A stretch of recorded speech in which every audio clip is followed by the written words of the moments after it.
over this stage of complaint, and now trifling particulars of structure often make me very uncomfortable. The sight of a feather in a peacock's tail, whenever I gaze at it, makes me sick.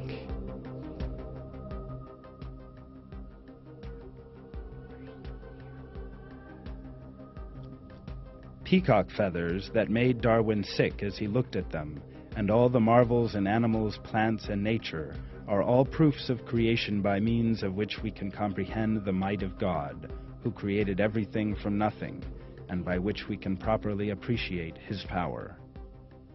God draws our attention to this fact in the Quran.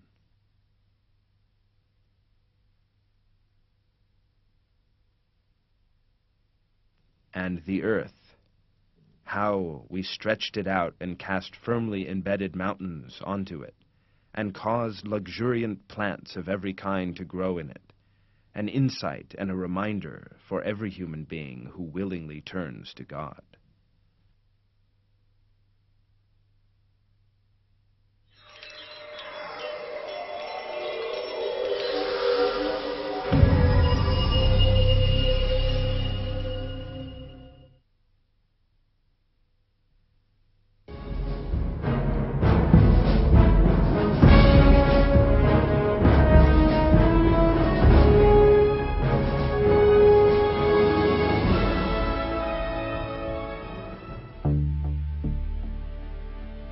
The theory of evolution's claims are too obviously illogical to need discussion.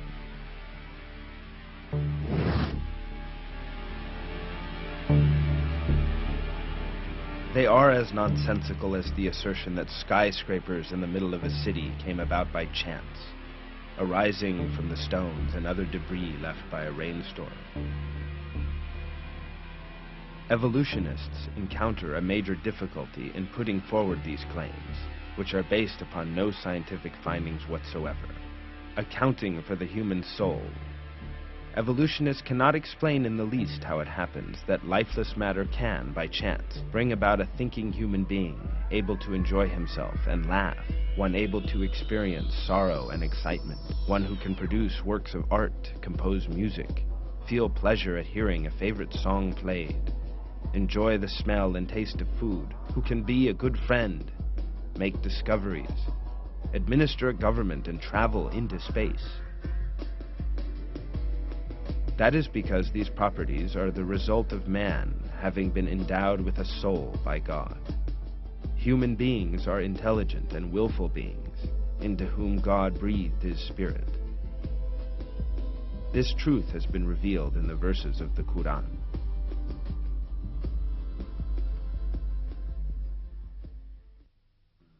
He who has created all things in the best possible way, he commenced the creation of man from clay, then produced his seed from an extract of base fluid, then formed him and breathed his spirit into him, and gave you hearing, sight, and hearts. What little thanks you show!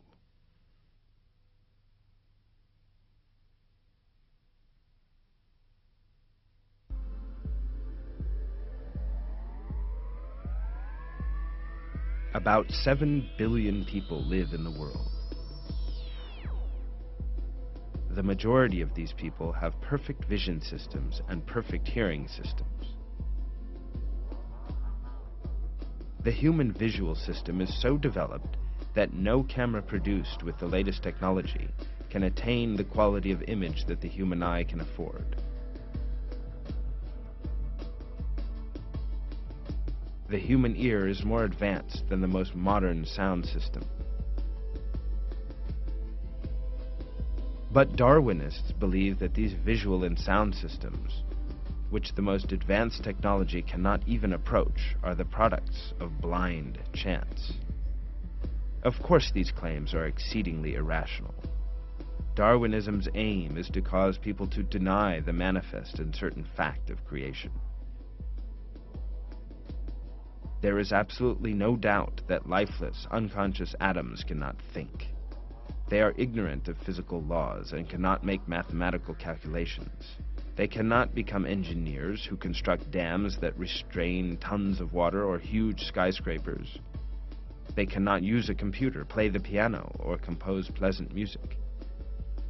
Darwinism is a blindness more serious and incomprehensible than the ancient Egyptians' belief in the sun god Ra, the totems of some African tribes, the sun worship of the Sabians, the handmade idols of the people of Abraham, and the worship of the golden calf by the children of Israel.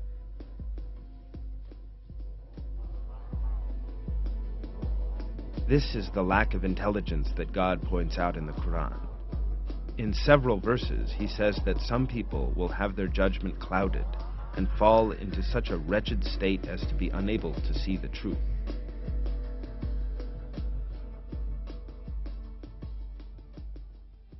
Some of them listen to you, but we have placed covers on their hearts, preventing them from understanding it, and heaviness in their ears.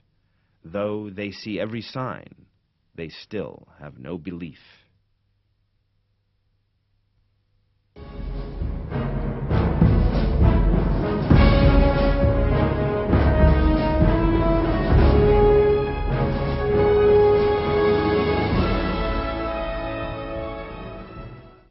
When we look at a picture, we know that it is the work of a conscious, capable, experienced, and knowledgeable painter.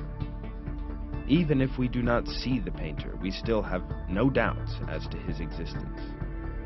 Nobody can possibly maintain that the picture came into being as a result of paint being accidentally spilt onto the canvas.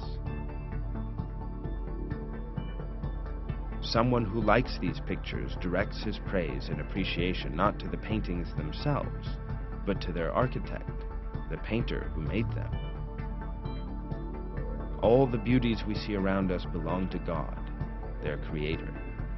Only God, the incomparable creator of all, is deserving of praise and thanks.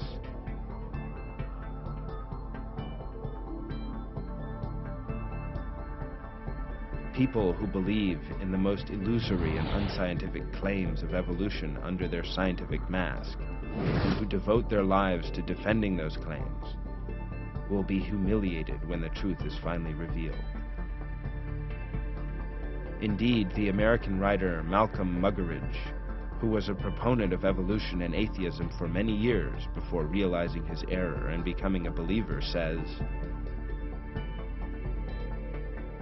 "I myself am convinced that the theory of evolution, especially the extent to which it's been applied, will be one of the great jokes in the history books in the future. Posterity will marvel that so very flimsily and dubious an hypothesis could be accepted with the incredible credulity that it has."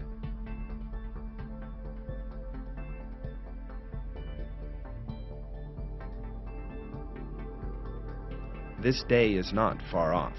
In fact, it's quite near, when people will understand that chance is not a god, and realize that the theory of evolution has been the biggest deception casting a most powerful spell. That is because the truth of creation is evident. As stated in the Quran, it is Almighty God who gives human beings all they possess, and who creates the universe in which we live. What a person must do, therefore, is to know God, the creator of all, and to give thanks to him.